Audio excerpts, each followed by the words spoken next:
μάτια. Σήμερα μας τιμά ιδιαίτερα η παρουσία ενός ξέρετου επιστήμονα οφθαλμιάτρου, του συναδέλφου του Βλάση του Σαφαρίκα. Βλάση μου, καλώς ήρθες. Καλησπέρα. Ευχαριστώ πάρα πολύ για την τιμή που μου κάνεις.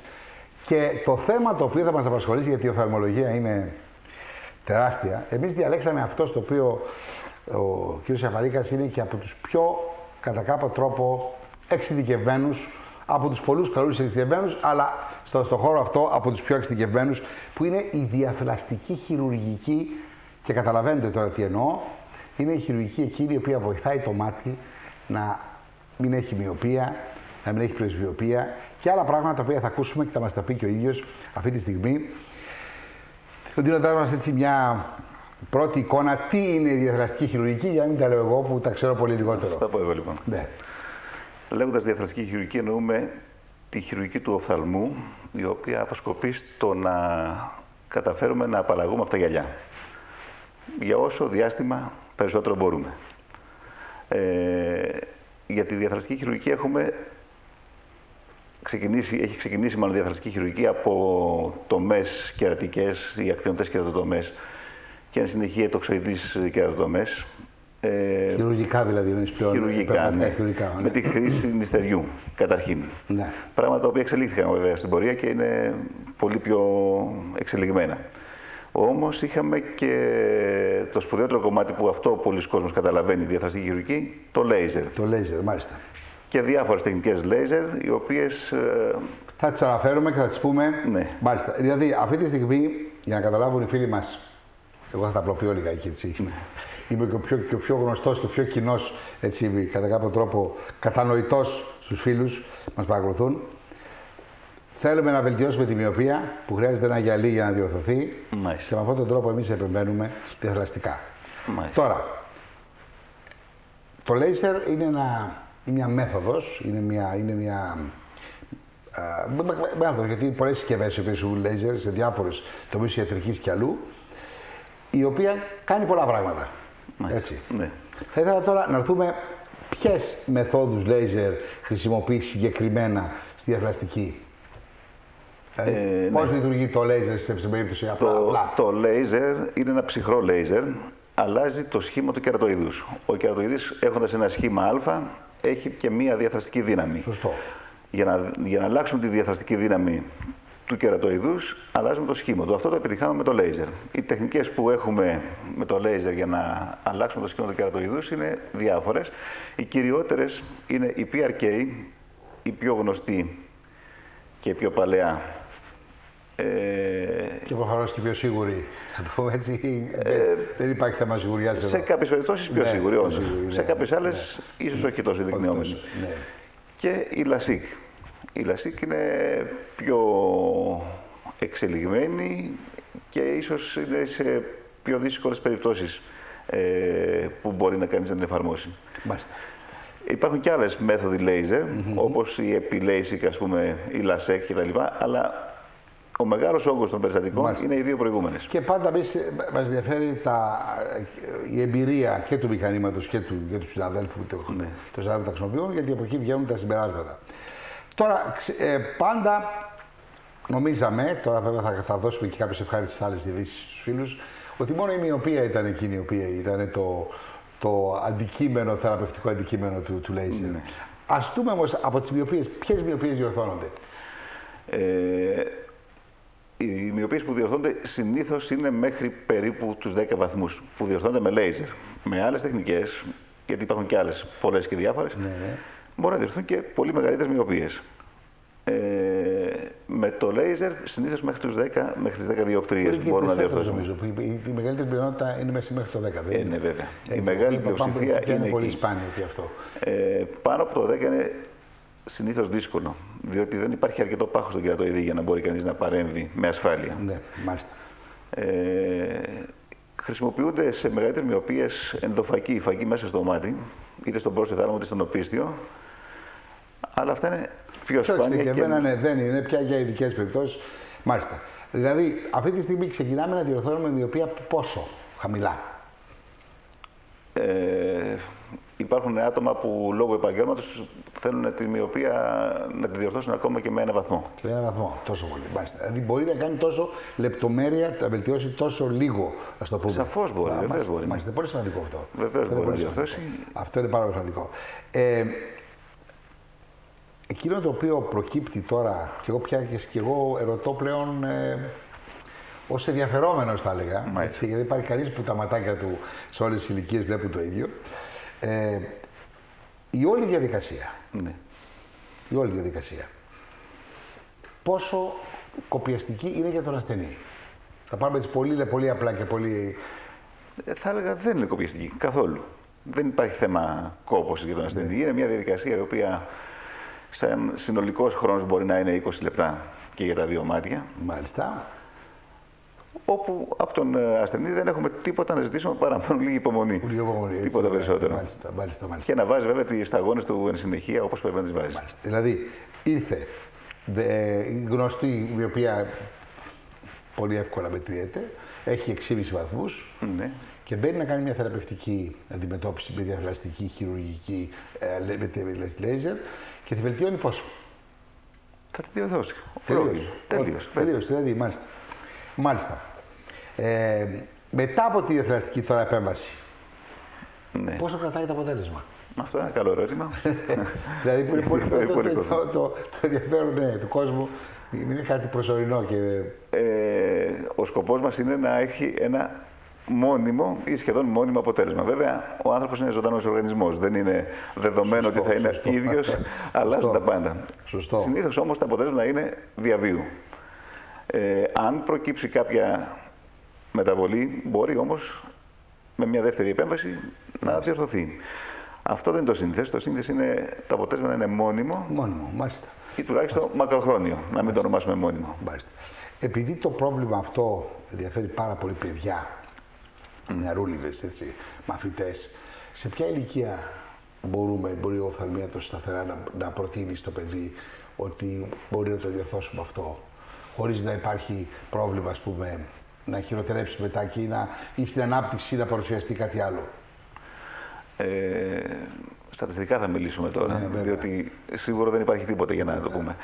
Όμως θα έλεγα ότι ασφαλής χρόνος είναι όταν έχει ολοκληρωθεί η ανάπτυξη, δηλαδή μετά τα 18. Μάλιστα. Και θα πρέπει βέβαια να έχουμε διαπιστώσει ότι όντως έχει σταθεροποιηθεί η μοιοπία. Διαφορετικά κινδυνεύουμε να διορθώσουμε για να μας προκύψει κάτι υπόλοιπο σε δεύτερο χρόνο. Μάλιστα. Γι' αυτό το λέω, γιατί πάρα πολύ μικρή, εντάξει, το γυαλί λιγάκι τους χαλάει λίγο την διαδικασία. Θέλανε, αλλά δεν πρέπει να γίνει. Καλά είναι να περιμένει κανείς να ολοκληρωθεί προηγουμένως. Θα ήταν λάθος να βιαστεί.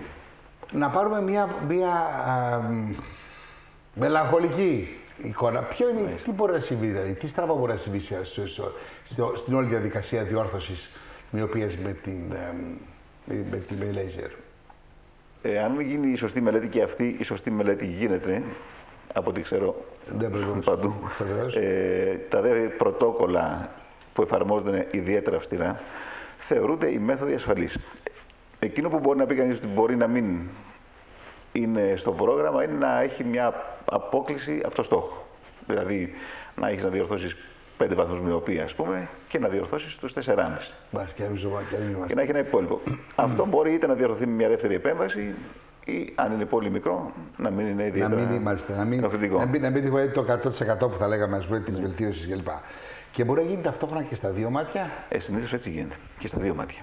Δηλαδή γίνεται το ένα μάτι και τελειώνει κατευθείαν μετά το δεύτερο. Κατευθείαν το άλλο. Ναι. Δεν υπάρχει λόγος. Δεν υπάρχει κανένας λόγος να περιμένει κανείς. Η συνήθις πρακτική είναι και τα 2 μάτια την ίδια μέρα. Το κάναμε. Ναι. Τελειώσαμε. Μάλιστα. Από εκεί μέχρι την πλήρη επάνωδο στην εργασία μας, τι διάστημα υπάρχει? Ναι. Αυτό εξαρτάται από τη μέθοδο που έχουμε εφαρμόσει. Αν μιλάμε για την PRK, την πρώτη μέθοδο που σας είχα αναφέρει, είναι ένα διάστημα που θέλει τουλάχιστον 1 εβδομάδα να αποφύγει κανείς την εργασία του. Διότι είναι αναγκασμένος να βάζει κολλήρια πολλά και συχνά στην αρχή και εν συνεχεία λιγότερα, οπότε τουλάχιστον για 1 εβδομάδα δεν είναι σε θέση να πάει για την εργασία του. Αν εφαρμόσει κανείς τη δεύτερη, τη LASIK, ο χρόνος είναι πιο περιορισμένος και βέβαια εξαρτάται και από το τι επάγγελμα κάνει. Σωστό. Αλλά ο συνήθις χρόνος είναι 3-4 μέρες. Μετά μπορεί να επανέλθει, ειδικά αν κάνει γραφική δουλειά. Εμείς, αγαπητοί φίλοι, όπως καταλαβαίνετε, συζητάμε ένα πολύ ενδιαφέρον θέμα. Έχουμε μαζί μας τον οφθαλμίατρο εξειδικευμένο στη διαθλαστική χειρουργική με λέιζερ, τον κύριο Βλάση Σαφαρίκα. Και παίρνουμε πληροφορίες που μας ενδιαφέρουν. Πλέον τα λέιζερ στην οφθαλμολογία θεωρούνται ρουτίνα. Τελείωσε η διαδικασία του φόβου των προδεκαετίας. Πόσο καιρό που έχει έτσι. Τουλάχιστον 20 χρόνια. 20 χρόνια. Προδεκαετίας νομίζαμε ότι ήταν κάτι για πολύ έτσι, εξτρά περιπτώσεις και πολύ δύσκολες. Τώρα μαθαίνουμε ότι και τα πιο απλά πράγματα μπορούν να διορθωθούν, αρκεί να το θέλουμε εμείς. Οι γιατροί μπορούν με τα μηχανήματα. Και είπαμε το εξής και το ξαναρωτάω πάλι για γιατρέ μου να το ακούσει ο κόσμος. 6 βαθμοί, κάναμε την καλύτερη δουλειά μας και βλέπουμε ότι υπολείπεται 1,5 βαθμός. Έμεινε 1,5. Το οποίο το ενοχλεί. Θα γίνει μια συμπληρωματική επέμβαση στο δεύτερο χρόνο. Μπορεί δηλαδή θα διορθωθεί, δεν υπάρχει περίπτωση να διορθωθεί. Μπορεί να συντηρηθεί και να βελτιωθεί το μάτι τελείως. Έτσι. Ή και αυτό μπορεί να γίνει και σε χρόνο πολύ αργότερο. Δηλαδή να έχουμε σήμερα, ξέρω εγώ, 0. Ναι, θα μπορούσε ενδεχομένως να προκύψει σε δεύτερο χρόνο. 3 χρόνια να αρχίσει πάλι να παρουσιάζεται ένα βαθμό, 1,5 κλπ. Και να μπορούσε να φτιαχτεί. Μπορεί να προκύψει. Μάλιστα. Εδώ τώρα περάμε σε ένα πολύ πιο ενδιαφέρον, θα έλεγα έτσι, για εμάς τους λίγο μεγαλύτερους, που το τελευταίο που μας πειράζει, η μοιοπία, ή την έχουμε συνηθίσει έτσι, ή δεν την είχαμε και μας παρουσιάζεται το θέμα. Η πρεσβειοπία. Σαν διαθλαστική ανομαλία, η οποία παρόλο που την αποδεχόμαστε, έτσι, μερικούς τους ενοχλεί πάρα πολύ. Δηλαδή δεν μπορούν να συμβαστούν με τη διαδικασία. Παρακολουθώ κάποιες διαλέξεις συναδέλφων, το έχεις δει και εσύ πολλές φορές αυτό, πιο πολύ την παρατήρηση, που με το γυαλί, με το βγάλε γυαλί, βάλε γυαλί, δεν μπορεί θέλει να δει τον κόσμο, βάζει το γυαλί να δει τα κοντά και αυτό του δημιουργεί μεγάλο πρόβλημα. Έτσι. Κάτι καλό έχεις να μας πεις, γι' αυτό θέλαμε να τα ακούσουμε από το στόμα. Σαφώς, βεβαίως. Βέβαια για την πρεσβειοπία είχαμε διάφορες λύσεις κατά καιρούς. Να τις αναφέρω εν συντομία. Ναι, βεβαίως. Η πρώτη ήταν το monovision, το λεγόμενο, δηλαδή το ένα μάτι έβλεπε καλά μακριά, το άλλο το φτιάχαμε να βλέπει καλά κοντά και κάπως έτσι συνεργαζόταν τα δύο μάτια και λυνόταν το πρόβλημα. Βέβαια αυτό ικανοποιούσε ορισμένους, δεν ικανοποιούσε όλο τον κόσμο. Στην πορεία προέκυψαν και άλλες τεχνικές και άλλες μέθοδοι. Αυτό που έχω να αναφέρω ότι τώρα τελευταία εφαρμόζεται το πολυεστιακό λασίκ. Το λασίκ που λέγαμε προηγουμένως για τη μοιοπία, με ένα προφίλ διαμορφωμένο έτσι που να κάνει τον κερατοειδή πολυεστιακό και το μάτι ικανό να βλέπει μακριά και κοντά. Αυτό είναι το καινούριο, το οποίο τώρα πλέον έχει μπει σε εφαρμογή. Όταν έχει μπει, δηλαδή εφαρμόζεται. Έχει εφαρμοστεί ήδη και στο εξωτερικό και τώρα πλέον. Και τώρα περιμένουμε μάλιστα. Δηλαδή όταν λέμε τώρα, το τώρα πόσο είναι το τώρα. Το τώρα είναι τώρα. Το τώρα είναι τώρα. Πολύ ωραία, γιατί οπωσδήποτε οι φίλοι θα ενδιαφέρονται να ενημερωθούν. Είμαστε πάρα πολλοί που δεν ανεχόμαστε την πρεσβειοπία και θα ήταν ευχής έργων. Και όχι μόνο ευχής έργων από πλευράς έτσι. Θα λειτουργούσαμε καλύτερα. Έτσι, θα λειτουργούσαμε καλύτερα, θα μπορούσαμε να διαβάσουμε περισσότερο, θα μπορούσαμε να συνοδευτούμε, να κάνουμε μια διάλεξη. Έτσι. Είναι πάρα πολύ άσχημο αυτό το πρόβλημα που υπάρχει.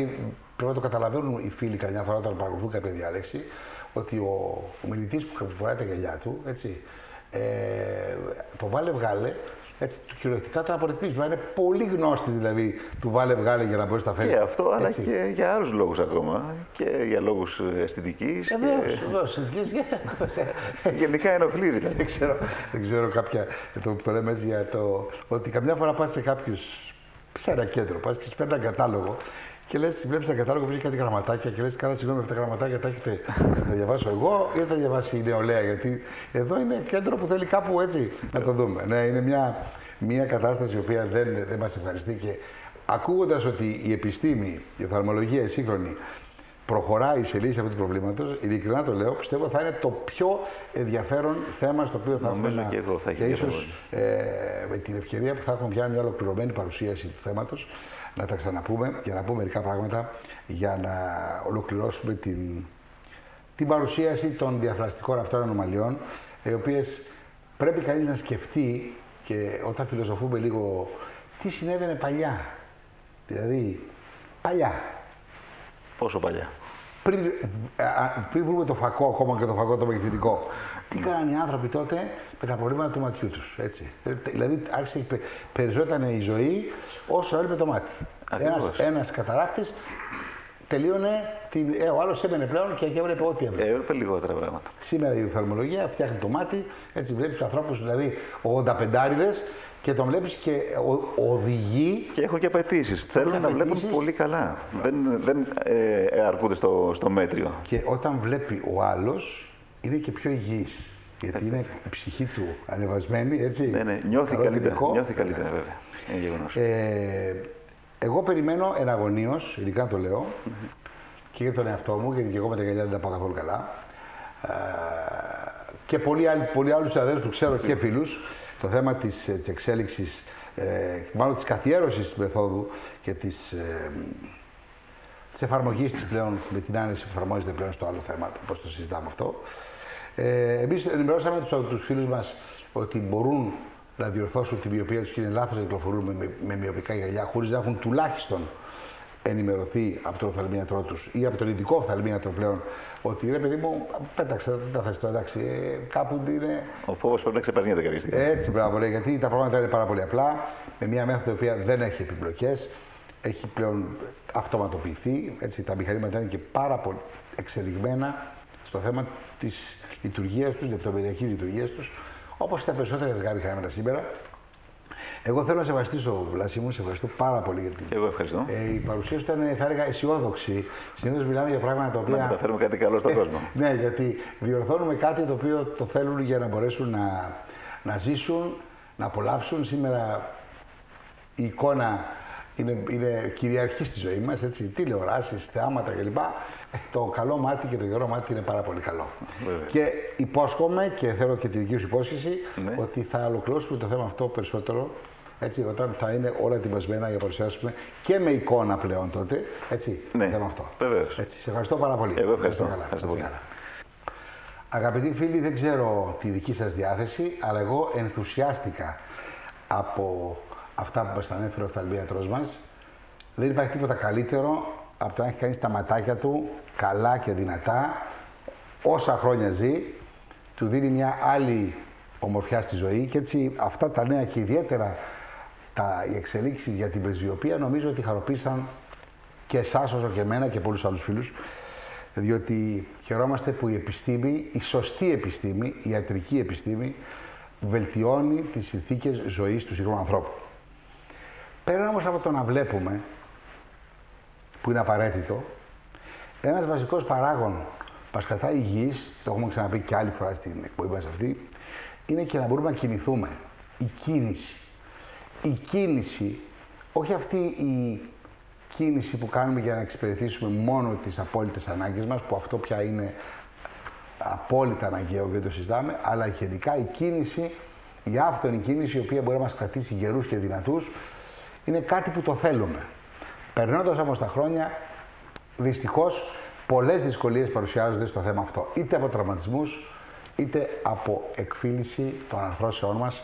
Και αυτό είναι ένα θέμα το οποίο θα συζητήσουμε με έναν επίσης εξαίρετο συνάδελφο, ο οποίος έχουμε ξαναμιλήσει μαζί και είναι αγαπητός και σε εσάς, με τον Τάσο τον Μπουρίκη. Τάσο μου, καλώς ήρθες. Πάντα έχεις κάτι καλό να μας πεις. Έτσι, θέλουμε το ίδιο αισιόδοξο, έτσι να είναι και το μήνυμα του δεύτερου μέρους της εκπομπής. Σίγουρα. Γιατί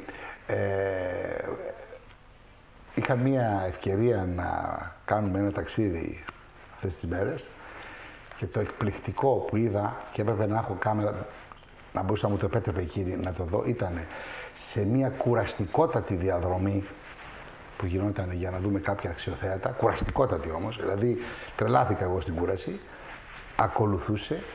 ακολουθούσε κανονικά μία κυρία η οποία είχε, πιστεύω, όλα τα αθλητικά προβλήματα που μπορούσε κανείς. Με ποιη ήταν η γυναίκα, όχι όμως λόγω νευρολογικού προβλήματος, λόγω δυσκολιών βαθύσεως, η οποία ακολουθούσε σταθερά και μάλιστα εγώ την παρακολούθησα και είδα σε κάποια στιγμή πήρε και κάποιο παυσίπονο για να μπορέσει να ακολουθήσει, επιμένοντας να είναι παρούσα στη ζωή. Μεγάλο θέμα αυτό. Θέλω λοιπόν σήμερα στην κουβέντα μας να μου πεις πρώτα ένα θέμα που ενδιαφέρει πολύ τους φίλους. Συμβαίνουν μερικά μικροατυχήματα, έτσι, που περιλαμβάνουν κάποια άρθρωση. στραβοπάτησε, έπεσε στα γόνατα και χτύπησε. Προφανώς δεν πρόκειται για τη τεράστια κάκωση που φαίνεται ότι πρέπει να μεταφερθεί αμέσως στο νοσοκομείο. Ποια είναι η σωστή αντιμετώπιση της οικογένειας, τι πρέπει να κάνουμε εμείς δηλαδή, ή ο ίδιος τον εαυτό μας? Πολύ συχνό πρόβλημα και πολύ καλή και βασική ερώτηση και με πολλές πρακτικές απαντήσεις. Όταν υποστεί κάποιος μια κάκωση, κάποιο διάστρεμα, για παράδειγμα, που πιστεύω ότι περισσότεροι τηλεθεατές κάποια στιγμή στη ζωή τους το έχουν πάθει, καλό είναι να αναπαυτεί προς στιγμήν, να θέσει το σκέλος σε ανάρροπη θέση, όπως λένε σε ένα καναπέ. Πιο ψηλά δηλαδή, πιο ψηλά, για εμπειριογραφική και σε μία πετσέτα να βάλει μία παγοκίστη. Δεν χρειάζεται να κρατήσει για πολλή ώρα, 10 λεπτά φτάνουν. Και βέβαια... Να σε ρωτήσω, εδώ θέλω να μου δώσεις την επιστημονική, να καταλάβω κι εγώ, ο πάγος. Εγώ θυμάμαι παλιά, έτσι, βάζαμε θερμοφόρες. Παλιά. Τώρα μιλάμε παλιά. Τώρα μπαίνει ο πάγος και φαίνεται ότι αποδίδει περισσότερο. Η λειτουργικότητά του, δηλαδή η σκοπιμότητά του, πού είναι η ουσιαστική σκοπιμότητα? Ήταν λάθος η παλαιά αντίληψη ότι θα πρέπει κανείς να το ζεστάνει, να το πλύνει με σαπούνι, να κάνει διάφορα άλλα.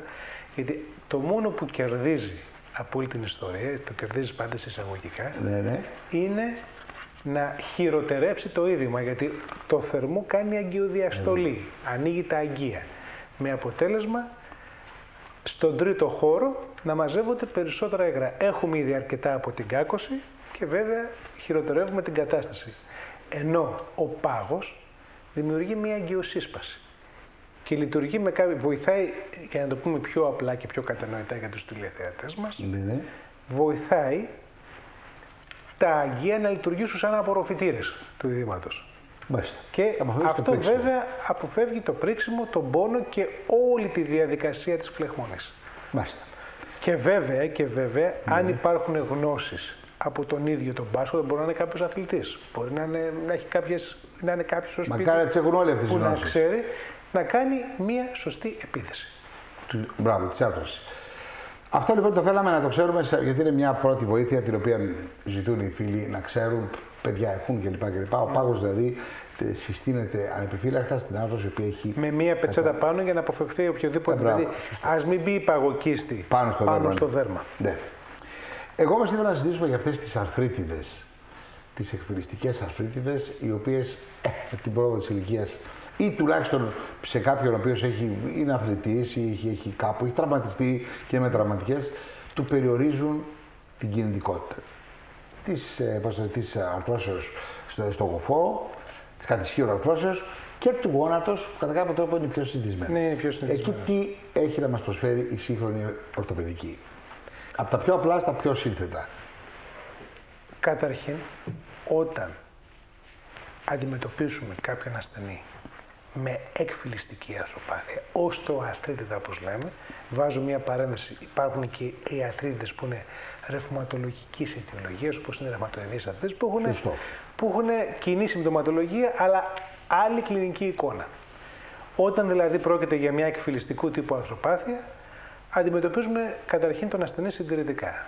Κάποια τυφλεγμονώδη θεραπεία, φυσικοθεραπείες, αποφυγή έκεντρων θέσεων που πονάει ο ασθενής, δηλαδή το λέμε να αποφύγει τα πολύ βαθιά γονατίσματα, να ανεβαίνει σκάλες και η φυσικοθεραπεία μπορεί να τον ανακουφίσει αρκετά. Υπάρχουν και κάποια στοιχεία τα οποία πολλοί λένε ότι βοηθούν, κάποια αναπλαστικά του χόνδρου. Βέβαια, άλλοι δεν τα δέχονται καθόλου επιστημονικά. Αλλά εφόσον υπάρχουν αυτές οι δύο τάσεις, σωστό είναι απλά να αναφερθούν. Δεν παίρνουμε καμία θέση για τίποτα, απλά δίνουμε μερικές πληροφορίες. Αυτά είναι τα απλά στοιχεία. Παρακολουθώντας τον ασθενή και βέβαια πάμε και με την κλινική αλλά και την ακτινολογική εικόνα.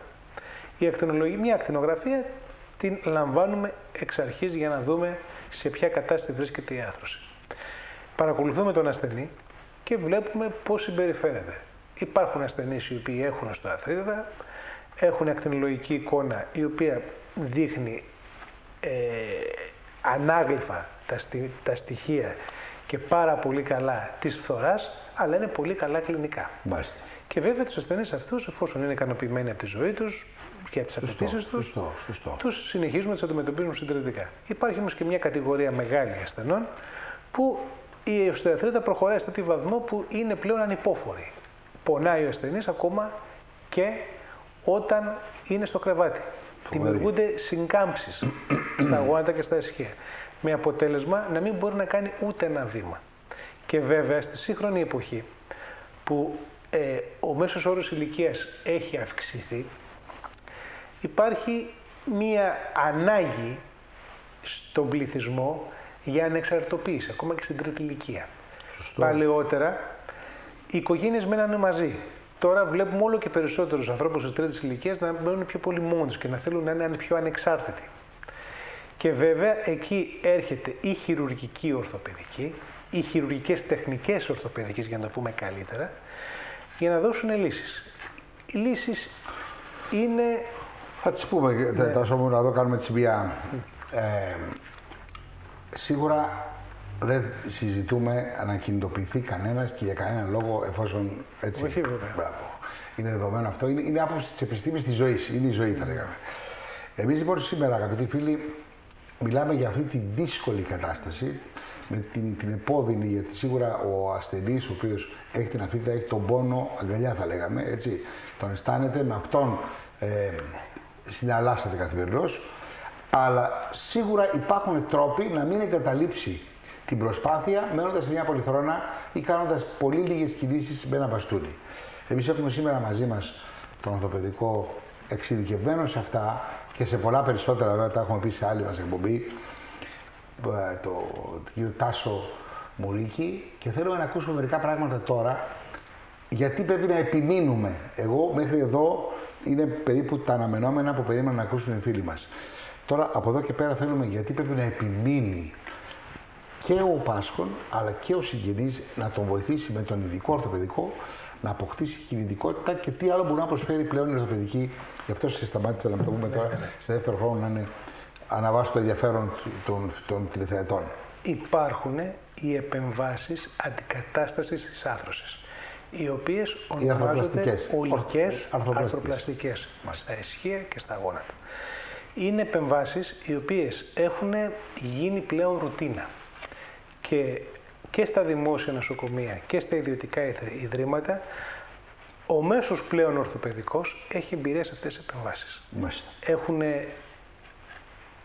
εξελιχθεί τόσο πολύ τα υλικά που χρησιμοποιούμε, που είναι οι επεμβάσεις αυτές όταν όχι μόνο οι πρωτοπαθείς αρθροπλαστικές, όταν δηλαδή έρχεται ένας ασθενής, έχουμε αποφασίσει να κάνει μια αρθροπλαστική, αλλά και οι επεμβάσεις δεύτερης αντικατάστασης, δηλαδή έχει γίνει μια αρθροπλαστική, έχει χαλαρώσει μετά από 10 χρόνια, 15 χρόνια και χρειάζεται πάντα να ξαναλλαχθούν τα υλικά. Υπάρχει πολύ μεγάλη επιτυχία και μεγάλη εμπειρία. Βέβαια, υπάρχει και ένας τομέας αυτή τη στιγμή που αναπτύσσεται τα τελευταία χρόνια, που προσπαθούν να κάνουν τις επεμβάσεις αυτές με πολύ μικρές τομές, ελάχιστη επεμβατική τεχνική, μικροεπεμβατική, όπως τα λέγαμε.